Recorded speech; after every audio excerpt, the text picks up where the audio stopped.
¿En quiénes se indica la insulinoterapia? Vamos a iniciar tratamiento en pacientes que tienen glucosa más de 200 cuando comienza la enfermedad y sobre todo han bajado de peso.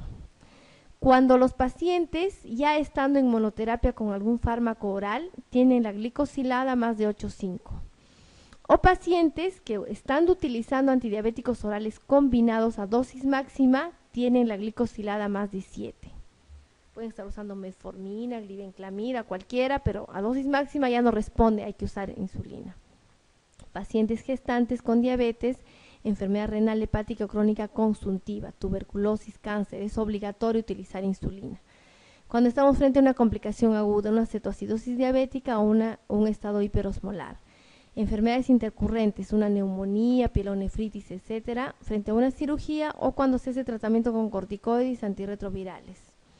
Los efectos adversos de la insulina: hipoglicemia, hay que tener mucho cuidado, administrando adecuadamente no hay problema, y lipodistrofia en la zona de aplicación. Por lo demás, la insulina es inocua, se puede utilizar en cualquier situación, no hay mayor problema con insulina. El tratamiento de la diabetes entonces tiene metas, ¿no? ¿Cuál es nuestro objetivo en el tratamiento? Obviamente hay que individualizar al paciente. La hemoglobina glicosilada debemos mantenerla a menos de 7.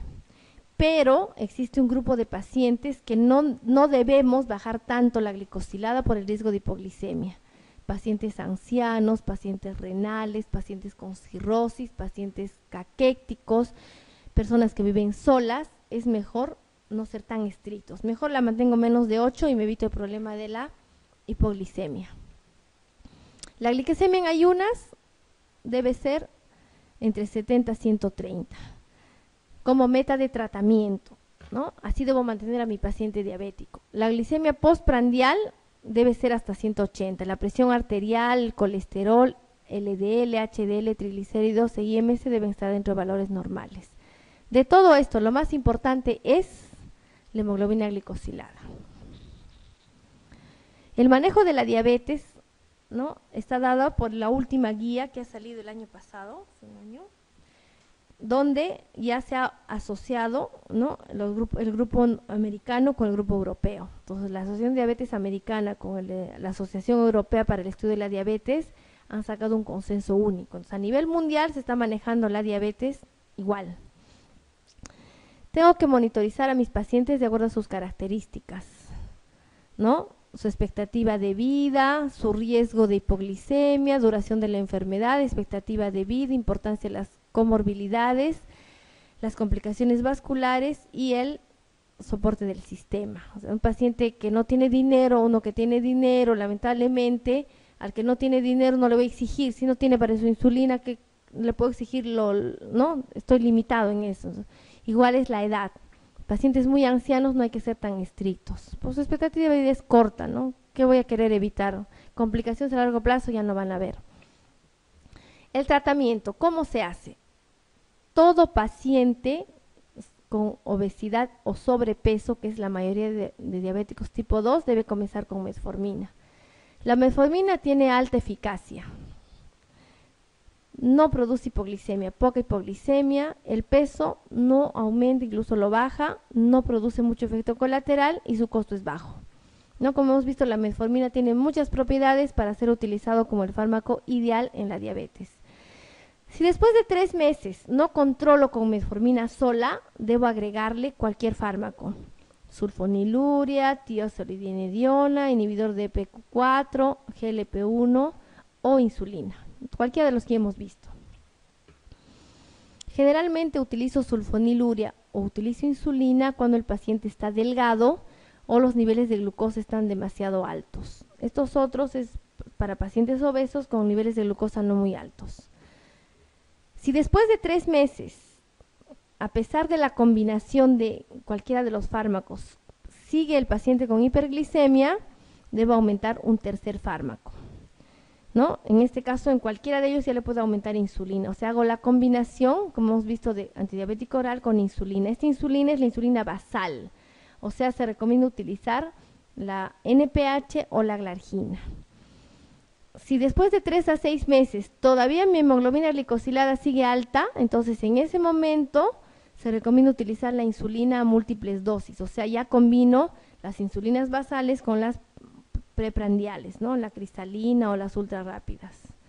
Entonces, los regímenes de insulina, primero con insulina basal sola, ¿no? Una dosis, y si no responde, hay que asociar a insulinas de acción rápida, ¿no? 2 o 3 veces al día antes de cada comida. También existen las insulinas premezcladas, ¿no? En la misma insulina ya viene la NPH con cristalina o NPH con LIS, pero es más fácil porque son menos inyecciones al día.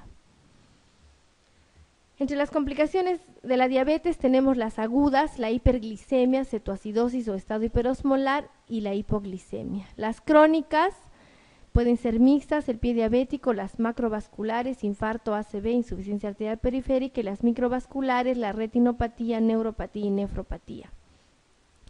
Las complicaciones crónicas tenemos las macroangiopáticas, ¿no? Donde actúan sobre vasos grandes, más de 150 micras, y son más frecuentes en la diabetes tipo 2. Las microangiopáticas, vasos pequeños, y son más frecuentes en la tipo 1. Pero igual se dan en ambos tipos de diabetes, ambos tipos de complicaciones. La complicación que produce mayor morbimortalidad en la diabetes es la macroangiopatía coronaria, ¿no? El tener diabetes tiene el mismo riesgo de tener el antecedente de un infarto al miocardio, entonces por eso se considera un equivalente cardiovascular, ¿no? La vasculopatía periférica, o sea, la insuficiencia arterial periférica, produce el pie diabético, ¿no? El paciente va a puede ser desde asintomática hasta llegar a una necrosis. Vamos a ver que el paciente no tiene vello, cambios en la coloración, los pulsos están disminuidos. El pie diabético tiene múltiples variedades. La enfermedad cerebrovascular, que se puede presentar como un transitorio, un TIA o un accidente cerebrovascular, es 2 a 3 veces más frecuente en diabéticos. La neuropatía diabética es la complicación más frecuente. Ya se ha visto que más o menos el 8% de diabéticos recientemente diagnosticados ya tienen signos de neuropatía diabética y se presenta hasta en el 50% de los pacientes con más de 20 años de evolución. Y la neuropatía puede tener diferentes manifestaciones, desde dolor, ardor, adormecimientos, calambres, alteraciones vegetativas, diarrea, o sea, y generalmente el paciente asocia otras cosas y no lo menciona generalmente. Entonces la neuropatía periférica es muy dolorosa.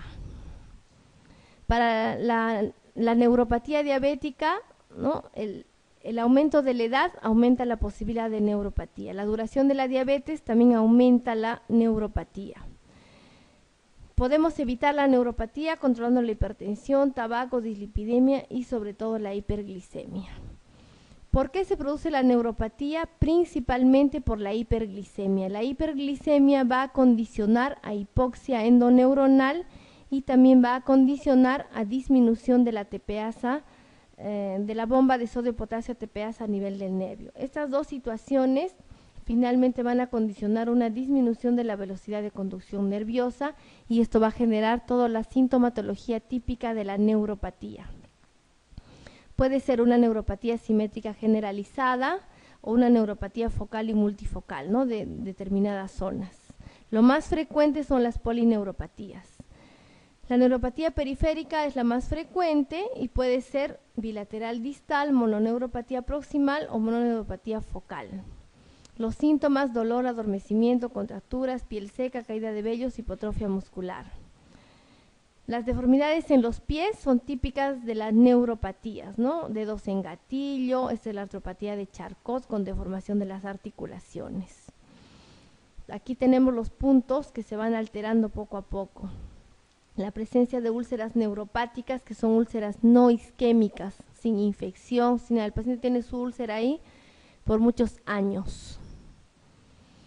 La úlcera neuropática o puede ser una úlcera isquémica, ¿no? La principal diferencia, la úlcera neuropática, los pulsos están normales, en cambio en la isquémica no hay pulsos, ¿no? Esta es más dolorosa, tiene más sintomatología.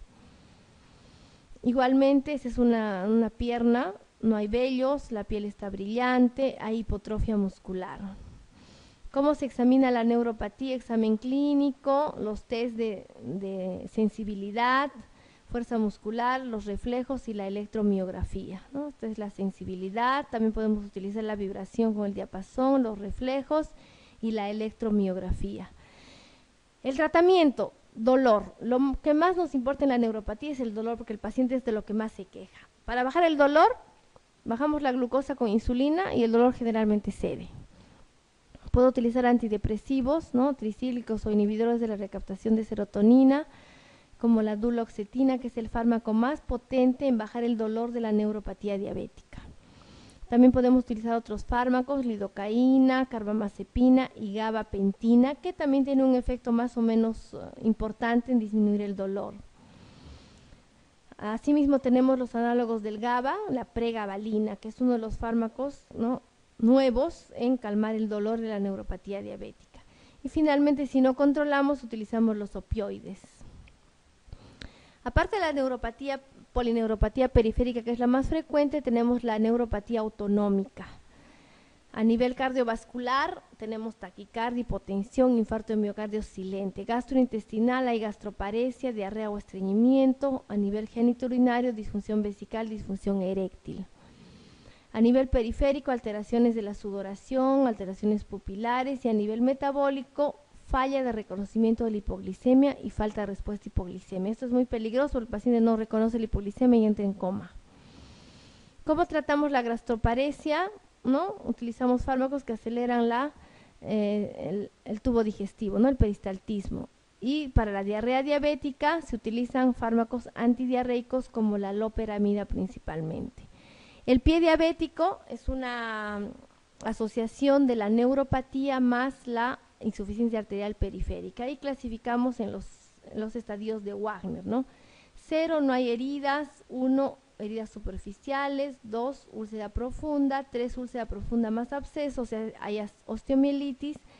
4, gangrena limitada, y 5, gangrena extensa. Otra alteración es la retinopatía diabética, que puede ser no proliferativa o proliferativa, ¿no?, con la formación de vasos dentro de la retina que puede producir ceguera. La nefropatía diabética es la principal causa de insuficiencia renal crónica terminal.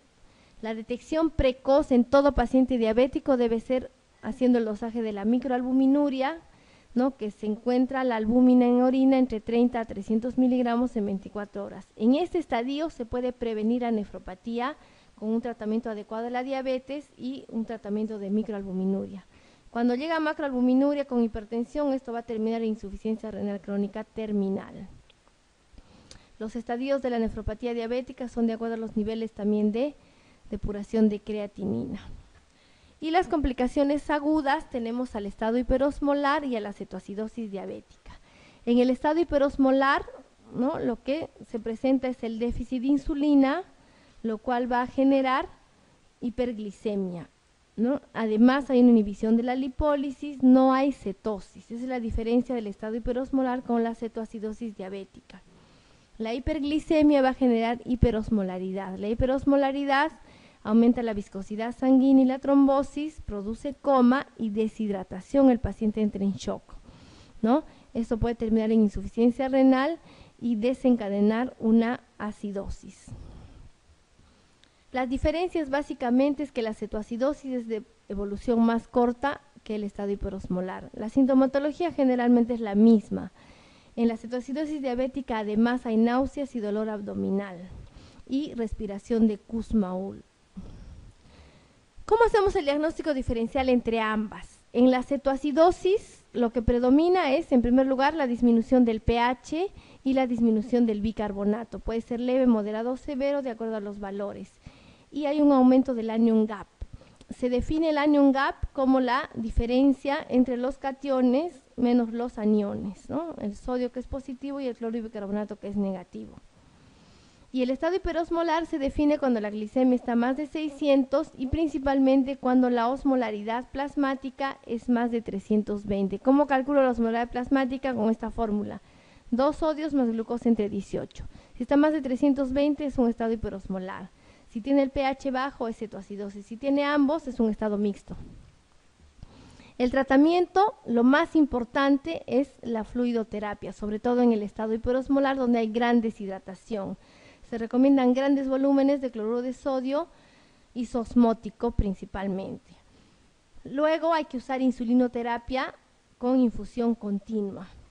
La administración de potasio se realiza porque la insulina a altas dosis produce hipopotasemia porque introduce el potasio a la célula, entonces es importante administrar potasio. Y el bicarbonato solamente está indicado cuando el pH está menor a 7. Aquí hay dos esquemas de insulina, de elección la vía endovenosa con bomba de infusión. Si no tuviéramos bomba de infusión, o sea que estamos en la puna, podemos utilizar subcutáneo intramuscular, ¿no? Pero generalmente siempre hay bomba de infusión en todos los hospitales. Lo más importante es monitorizar la glicemia cada hora. Y hay que mantener la bomba de infusión hasta que, antes que me olvide, la glicemia esté menos de 250. El potasio se debe administrar si el paciente tiene potasio menos de 3.3, no hay que poner insulina. Porque si le pongo insulina voy a producir hipopotasemia y voy a empeorar el cuadro clínico. No se debe dar potasio cuando está más de 5. A ver, ¿cuál de las siguientes asociaciones de fármacos antidiabéticos orales actúa fundamentalmente mejorando la sensibilidad a la insulina? ¿Cuáles eran los sensibilizadores de insulina? La B, ¿no? Biguanidas y tiazolidinedionas, metformina y pioglitazona. La metformina es un fármaco muy útil en el tratamiento de la diabetes mellitus. Si usted lo utiliza, debe conocer cuál de las siguientes afirmaciones no es correcta. Está indicado en pacientes diabéticos tipo 2, eso es verdadero. Puede producir molestias gastrointestinales, también es verdadero. El riesgo de hipoglicemia secundaria es excepcional, verdadero. La acidosis láctica es excepcional, verdadero. ¿Lo puedo utilizar en pacientes con hepatopatías activas? Falso. Esa es la respuesta. ¿Con qué objetivo prescribiría una tiazolidinediona a un paciente con diabetes mellitus? ¿Aumenta la secreción pancreática de insulina? No. ¿Mejora la sensibilidad periférica a la insulina? Sí, ¿no? Este es su mecanismo de acción de la tiazolidinedionas. No es diurético, no reducir la glucogenólisis tampoco, ¿no? La respuesta es la B. Paciente de 12 años, aumento de sed, micción frecuente, pérdida de peso durante las últimas 3 semanas. En las últimas 24 horas letárgico, sodio 147, potasio 5.4, bicarbonato 6, bajísimo. Glucosa 536, urea 54, alta, creatinina también alta y pH 7.18. La cetonuria es positiva. Diagnóstico, cetoacidosis diabética, ¿no? Tiene el pH bastante bajo y también el bicarbonato. Tratamiento. El tratamiento entonces, no se olviden que es con suero salino y con insulina por bomba de infusión. ¿Se administra bicarbonato?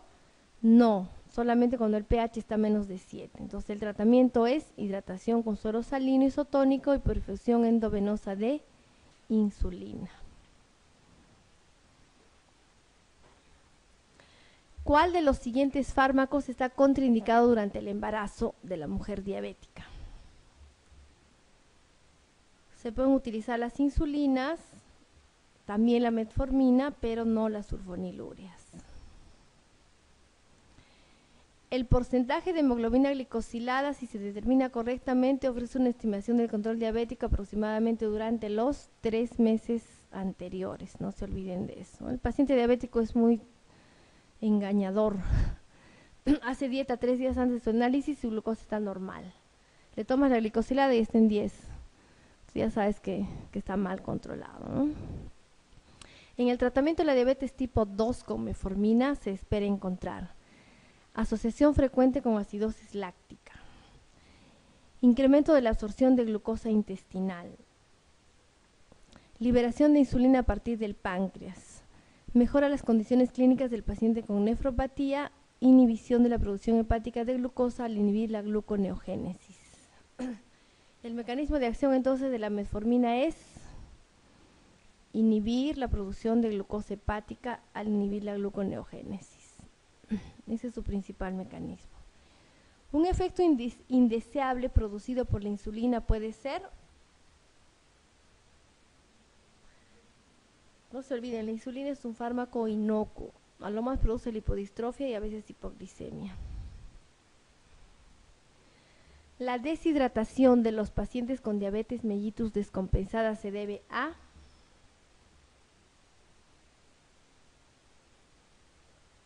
aumenta la filtración glomerular, disminuye la osmolaridad plasmática, diuresis osmótica, disminución de la hormona antidiurética, reducción de la ingesta de líquidos. Entonces, en la diabetes tipo 2, ¿no?, hay diuresis osmótica, como por la orina se va gran cantidad de glucosa, entonces jala líquido y hay deshidratación. ¿Qué modificación recomendaría en el tratamiento de un paciente diabético tratado con insulina cristalina antes del desayuno y comida y con insulina NPH antes de la cena, si presentas hipoglicemias repetidas a las 7 horas AM? Cuando yo utilizo insulina, tengo que ver, ¿no?, a qué hora se presenta mayor hipoglicemia o hiperglicemia, porque depende del tipo de insulina y la hora que se administra para decir cuál insulina le está haciendo el problema. Entonces, la insulina cristalina tiene una vida media de máximo 8 horas. Si la administro antes del desayuno, a lo más esta insulina me va a llegar hasta las 4 de la tarde más o menos, ¿no? No hay problema con las 7 de la mañana. Igual, en la comida, más o menos 7, 8 de la noche, durará pues hasta las 4 de la mañana su efecto. Tampoco es problema. La NPH dura, ¿no?, entre 12 a 18 horas. Entonces, si la administro antes de la cena, que es 7, 8 de la noche, su efecto va a durar más o menos hasta las 7, 9 de la mañana. Entonces, quien produce la hipoglicemia es la NPH. ¿Qué tengo que hacer? Disminuir la dosis, ¿no? Disminuir la dosis de NPH antes de la cena. Solución del problema.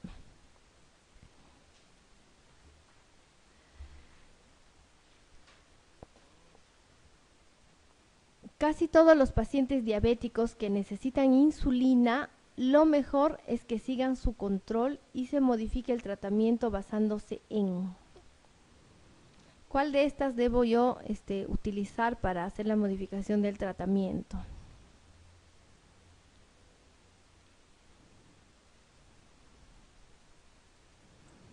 Como les había mencionado, lo más importante es la medición de la glicemia capilar, ¿no? O sea, la utilización del glucómetro a lo largo del día, ¿no? Para ver si tiene hipoglicemia o hiperglicemia hay que aumentar o bajar la dosis de insulina.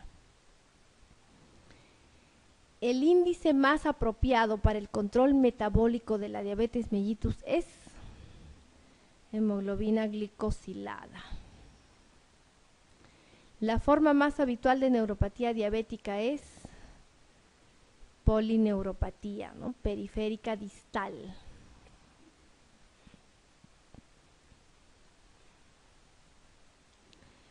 En la cetoacidosis diabética es habitual encontrar los datos analíticos, excepto, entonces en una cetoacidosis hay, como hay deshidratación, hay hiponatremia, aumentan los triglicéridos, también hay aumento de los leucocitos por concentración, por la misma deshidratación. El anion gap está, ¿cómo estaba? Alto, ¿no? Más de 12. Entonces, lo falso es esto. La acidosis con anion gap normal puede deberse a otras causas, ¿no? Acidosis por insuficiencia renal, etcétera, pero no es por cetoacidosis diabética. Las biguanidas ejercen su efecto antidiabético mediante, es una pregunta más o menos repetida, su efecto principal de la metformina es inhibición de la neoglucogénesis hepática. En las dietas de los pacientes diabéticos se debe aconsejar fundamentalmente mantener los hidratos de carbono de absorción lenta y suprimirlos de absorción rápida o absorción lenta. Restringir tanto los hidratos de carbono de absorción rápida como los de absorción lenta. Reducir los carbohidratos de absorción rápida y mantenerlos de absorción lenta. Suprimir los alimentos con alto contenido de sacarosa y glucosa y restringir los alimentos ricos en fibra. Utilizar alimentos especiales para diabéticos. No hay alimentos especiales para diabéticos, ¿no? Lo más importante es esto, ¿no? Reducir los carbohidratos de absorción rápida y mantenerlos de absorción lenta. Una de las siguientes endocrinopatías no es causa de diabetes secundaria.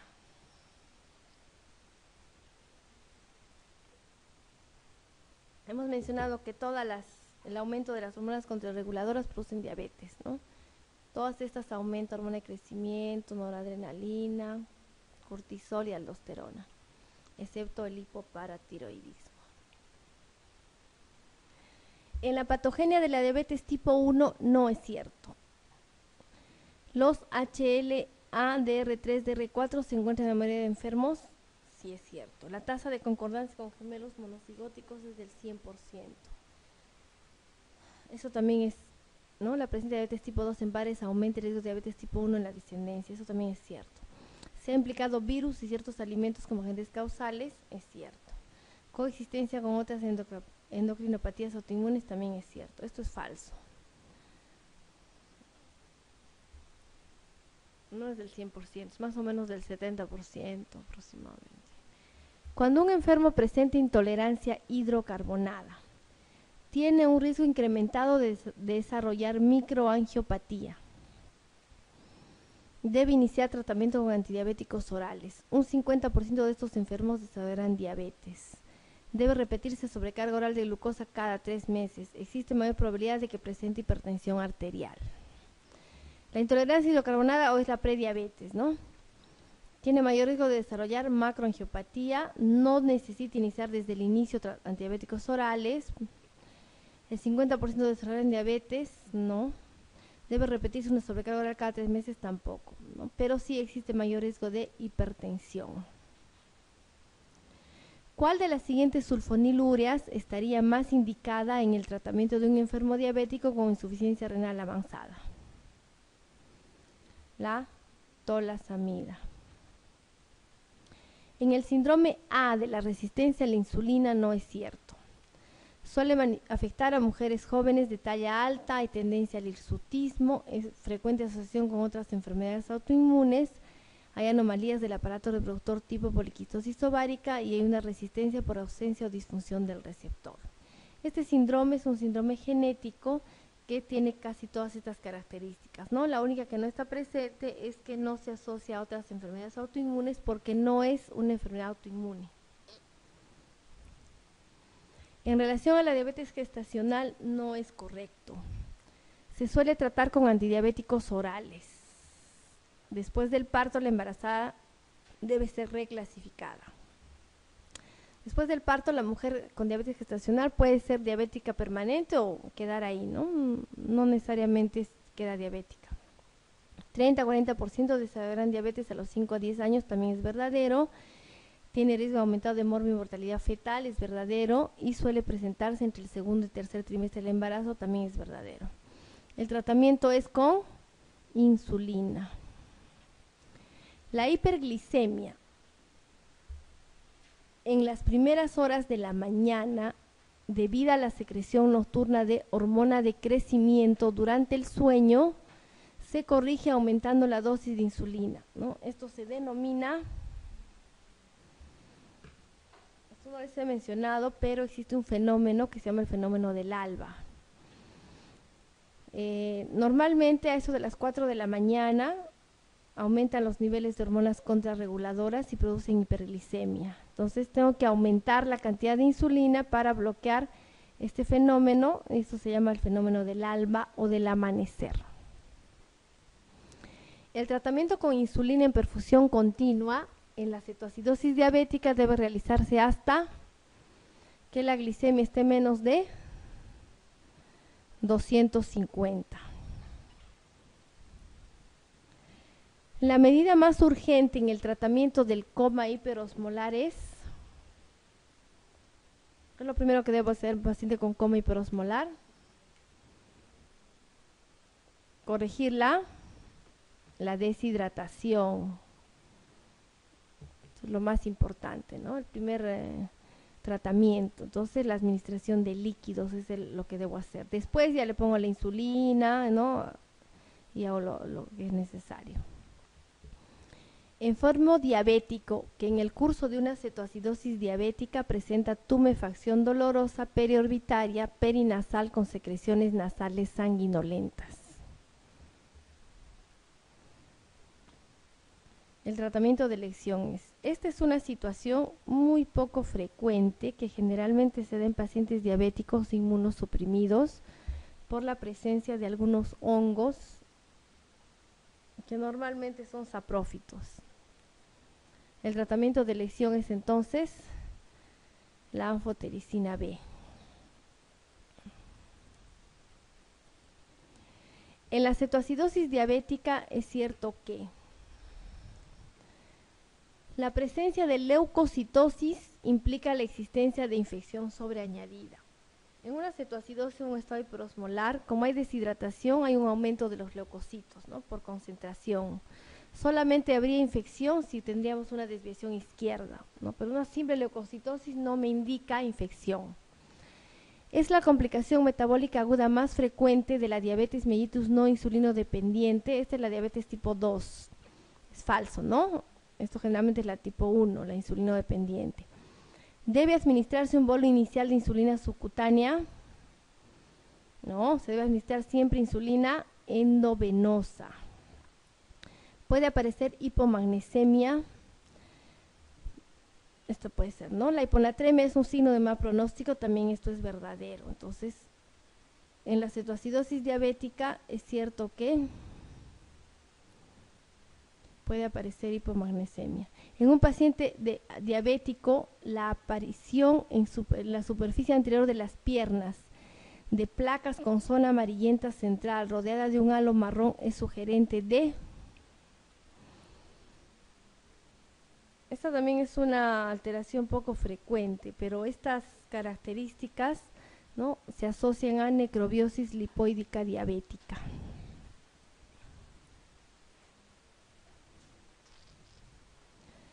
La mortalidad asociada al coma hiperosmolar es de... El coma o estado hiperosmolar es la complicación que da alta mortalidad, ¿no? Incluso puede haber una mortalidad de hasta el 50% de los casos, incluso con un buen tratamiento. Tiene mayor mortalidad que la cetoacidosis. En cuanto a la resistencia a la insulina, es falso. Se define como la necesidad de más de 100 unidades de insulina al día.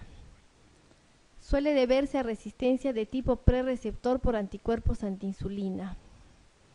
Su tratamiento requiere la administración de corticoides. En un 20 a 30% de los casos hay alergia concomitante a la insulina y puede aparecer en cualquier momento del tratamiento con insulina. Si le administramos corticoide, voy a aumentar la resistencia a la insulina. Entonces, su tratamiento, por el contrario, no debería administrar corticoides. Respuesta C. Entre las patologías frecuentemente asociadas a la diabetes no se encuentra. En pacientes diabéticos suelen tener infecciones muy raras, ¿no?, que no se encuentran generalmente en muchos pacientes, ¿no? Puede haber la presencia de mucormicosis, colecitis enfisematosa, otitis externa maligna, ¿no?, y pielonefritis enfisematosa. Cualquiera de estas infecciones se puede presentar. El síndrome nefrítico no está asociado a la diabetes. El síndrome nefrótico, sí.